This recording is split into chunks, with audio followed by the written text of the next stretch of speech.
Vous regardez Medi 1 TV Afrique, merci de nous rester fidèles et soyez les bienvenus dans ce nouveau numéro de l'invité de la rédaction. Les outils de la digitalisation peuvent-ils sauver la restauration? Depuis l'apparition de la Covid-19 et la mise en place de mesures restrictives pour lutter contre le virus, les restaurateurs ont vu leur activité limitée et leur chiffre d'affaires chuter drastiquement. Pour eux, la transformation digitale apparaît aujourd'hui comme une manière alternative de relancer leur affaire et de fonctionner tout en respectant les règles sanitaires. Les startups du secteur digital l'ont bien compris et développent des outils innovants pour accompagner les restaurateurs. Et pour parler de la digitalisation de la restauration en cette période pandémique, nous recevons Nicolas Mandji, expert en communication digitale. Merci d'avoir accepté notre invitation. Je vous en prie, merci. Monsieur Mandji, pour commencer, depuis le début de la crise sanitaire, avez-vous senti un engouement de la part des restaurateurs pour les outils digitaux? Alors, depuis le début de la crise sanitaire, effectivement, il y a eu un engouement de la part des utilisateurs des outils digitaux, et notamment dans la restauration, où selon le rapport HotSuite 2020, on a eu une augmentation exponentielle des utilisateurs des outils digitaux pour commander des repas en ligne. Quels sont les outils digitaux qui rencontrent du succès actuellement dans le domaine de la restauration? Alors, les outils digitaux qui rencontrent du succès dans le domaine de la restauration actuellement sont les plateformes de e-restaurant. On entend par plateforme de e-restaurant des plateformes qui permettent de commander des repas en ligne et qui permettent également à des restaurateurs de diffuser leur offre de service, donc tout leur menu en ligne. Et aujourd'hui, on a également des plateformes de livraison de repas en ligne et de paiement de repas en ligne. Voilà. Et quels sont les outils digitaux qui fonctionnent moins bien? Parce qu'il y a plusieurs outils digitaux qui ont été utilisés pour relancer l'activité de la restauration. Tout à fait. Alors, les outils digitaux qui fonctionnent moins bien ou qui éprouvent des difficultés, on a d'abord le service de paiement de nourriture à travers une plateforme digitale qui reçoit énormément de plaintes parce que soit le repas n'est pas convenablement livré, l'emballage a pris un coup lors du trajet, soit la commande n'a pas été correctement traitée par la plateforme ou bien par la personne qui est en charge justement de réceptionner la commande. On a à côté ça également le service de paiement. C'est la gestion de flux de commandes souvent qui pose problème. On a aussi le service de paiement où parfois l'application n'arrive pas à intégrer tous les moyens de paiement digitaux. Je vous donne un exemple très simple.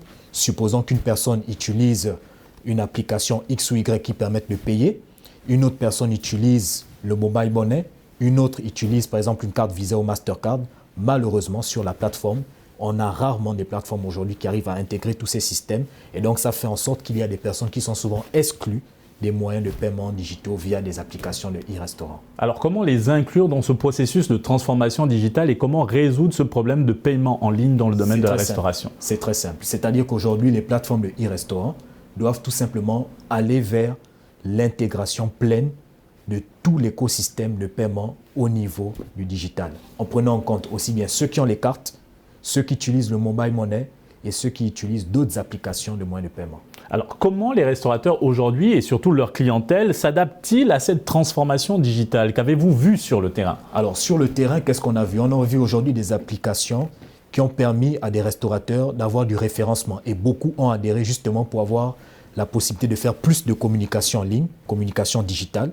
On a aussi également eu des plateformes qui ont permis de mieux référencer des entreprises qui n'étaient pas connues auparavant sur Google à travers du landing page ou à travers des recherches ciblées, avec également des algorithmes qui permettent de cibler exactement qui sont les clients à qui il faut desservir les plats ou bien quels sont les goûts des consommateurs. On a aussi eu aujourd'hui des plateformes qui ont permis de faciliter la livraison des plats au niveau des domiciles ou bien des bureaux pour toutes les personnes qui commandent en ligne. Alors, la vente en ligne est-elle une alternative efficace dans le domaine de la restauration? Oui, c'est une alternative efficace, effectivement, parce qu'aujourd'hui, la vente en ligne permet de minimiser les coûts. Tout simplement parce qu'aujourd'hui, le restaurateur n'aura plus besoin d'avoir un local où il va recevoir des personnes qui vont manger à midi, d'autant plus que ce n'est pas tout le monde qui passe devant l'emplacement de son restaurant. Je vous donne un exemple très simple. Supposons qu'un restaurateur implante un restaurant au niveau du quartier Mermoz. Là, tout le monde n'a pas accès à Mermoz. Alors que s'il est sur le digital, même une personne qui est dans un autre quartier comme Guédiawaye ou bien au niveau de Rufisque peut commander en ligne et se faire livrer. Voilà. C'est un avantage très indéniable. Indéniable. Alors, selon vous, la Covid-19 a-t-elle boosté l'entrepreneuriat digital dans le domaine de la restauration? Oui, la Covid-19 a boosté l'entrepreneuriat digital. Je vous prends un exemple très simple. Aujourd'hui, vous avez des jeunes entrepreneurs dans le domaine de la restauration digitale qui n'utilisent même plus les moyens classiques. C'est-à-dire qu'ils ne vont plus chercher à faire un restaurant physique avec une adresse pignon sur rue. Ils vont tout simplement créer soit des pages sur les réseaux sociaux, soit ils vont adhérer à des applications qui permettent de faire du référencement et d'avoir leurs produits qui sont affichés et aussi de pouvoir adresser un message ou bien des services à un public. Lorsqu'on se lance dans la digitalisation de la restauration, il y a également des difficultés. Alors, quelles sont ces difficultés que rencontrent les restaurateurs dans leur processus de transformation digitale? Alors, c'est un problème de culture numérique au départ, c'est-à-dire qu'aujourd'hui, on a des restaurateurs qui malheureusement ne sont pas assez outillés pour aller publier ou encore aller remplir les différents champs d'application qui sont mis dans les différentes plateformes digitales. Je vous donne un exemple très simple. Aujourd'hui, supposons qu'on a une restauratrice qui malheureusement n'a jamais utilisé les outils digitaux, ça va être compliqué pour elle de venir justement mettre les informations concernant les menus, concernant les repas qu'elle a sur la plateforme. Et donc pour cela, ce que les plateformes doivent faire aujourd'hui, c'est sensibiliser, éduquer sur le contenu et sur notamment comment utiliser les plateformes digitales pour mieux valoriser les produits de nos e-restaurateurs. Quels sont les outils digitaux de base qu'un restaurateur doit maîtriser pour effectuer sa transition numérique en toute simplicité? Très bonne question. Alors, les outils de base que le restaurateur doit maîtriser pour faire sa transition numérique en toute simplicité et en toute efficacité, je rajouterais, il y a d'abord aujourd'hui les réseaux sociaux. On commence par les réseaux sociaux parce que les réseaux sociaux aujourd'hui, c'est pour avoir de la visibilité, que la personne soit à Tiaroy, que l'autre soit à Mermoz ou aux Almadies, cette personne pourra être vue par tout le public qu'elle pourra cibler. Donc c'est indéniablement une solution à la visibilité de toutes les personnes qui éprouvaient au départ, avant le digital, des difficultés pour se faire connaître. Donc il faut indéniablement commencer par les réseaux sociaux. Ensuite, migrer progressivement sur une plateforme qui permette d'afficher ses produits sur Internet, via par exemple des solutions comme des plateformes qui permettent de commander en ligne et des plateformes qui permettent aujourd'hui de se faire livrer des repas. Donc, il faut qu'ils adhèrent là-bas ensuite. Et après avoir fait cette adhésion, il faut maintenant digitaliser le processus de restauration. Et là, pour digitaliser ce processus, ça part de la chaîne de valeur, donc c'est-à-dire depuis la production des aliments jusqu'à la préparation même de ces aliments. Selon vous, les sites web sont-ils devenus obsolètes? Ah non, je ne dirais pas que les sites web sont devenus obsolètes. Les sites web sont toujours utilisés.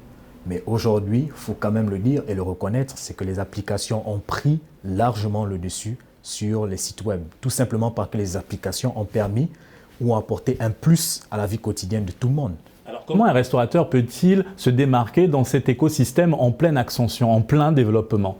Alors, comment avoir une meilleure visibilité? Pour se démarquer, il faut commencer d'abord par travailler sa communication digitale. Parce qu'il y a un art qui est derrière la communication digitale. C'est l'art d'adresser le bon message à la bonne personne au bon endroit. Et à partir de cette communication digitale, il faut que la personne arrive à se faire connaître sur les outils digitaux les plus importants ou qui lui permettront d'avoir beaucoup de visibilité. On n'a pas besoin d'avoir tous les outils digitaux. Il faut avoir juste ce qui permet de passer le bon message à la bonne personne. Et là, on peut commencer par un référencement naturel sur Google ou un référencement payant. On peut aussi aller dans la dynamique de faire du landing page. On peut également aller dans la dynamique d'envoyer des spots publicitaires, de réaliser des vidéos, de faire des visuels, des flyers qui permettront effectivement d'adresser le bon message. Aujourd'hui, le marketing digital est devenu indispensable dans le domaine de la restauration en ligne. Mais vous, en tant qu'expert en communication digitale, comment voyez-vous le monde de la restauration en ligne dans 10, 20 ans après cette période pandémique? Alors, après cette période pandémique, il faut quand même dire que beaucoup de personnes vont désormais ouvrir des restaurants depuis leur domicile. Parce qu'aujourd'hui, à côté de cela, on a ce qu'on appelle la solution de domiciliation virtuelle d'entreprise qui permet à l'entrepreneur de ne plus avoir une adresse physique. Et parallèlement à cela, il va donc produire toute son alimentation ou tous ses repas au niveau de son domicile. Et par conséquent, on va avoir une baisse des restaurants qui auront pignon sur rue, mais pratiquement une augmentation des restaurants en ligne et par conséquent des commandes en ligne. Est-ce que la restauration classique est-elle menacée? La restauration classique, je dirais, n'est pas menacée par la digitalisation, mais je dirais plutôt que la digitalisation est une solution qui s'offre aux restaurateurs actuels qui ont encore également des adresses physiques ou qui utilisent les moyens classiques. Comment se fait-il que c'est une solution? La grande question à se poser. La solution elle est très simple, c'est-à-dire qu'aujourd'hui, elle leur permet d'amener plus de gens vers leur restaurant à travers des publicités digitales qui sont ciblées. Elle permet également à ces restaurateurs de se faire connaître. Elle permet également à ces restaurateurs aujourd'hui d'adresser un public qui malheureusement ne connaissait pas au départ tous leurs produits et services à travers toujours des publicités et du marketing digital en ligne. Et aujourd'hui, elles ne doivent pas voir ces structures-là qui sont encore dans la communication traditionnelle ou bien qui utilisent encore les moyens traditionnels pour vendre leurs produits en tant que restaurateurs. Ils ne doivent pas percevoir la communication digitale ou les outils digitaux comme une menace, mais comme une opportunité. Merci Nicolas Mandji pour cet éclairage. Nous rappelons que vous êtes expert en communication digitale. Merci beaucoup. Je vous en prie. Et merci à vous d'avoir suivi cette émission. Très bonne suite des programmes sur Midi 1 TV Afrique.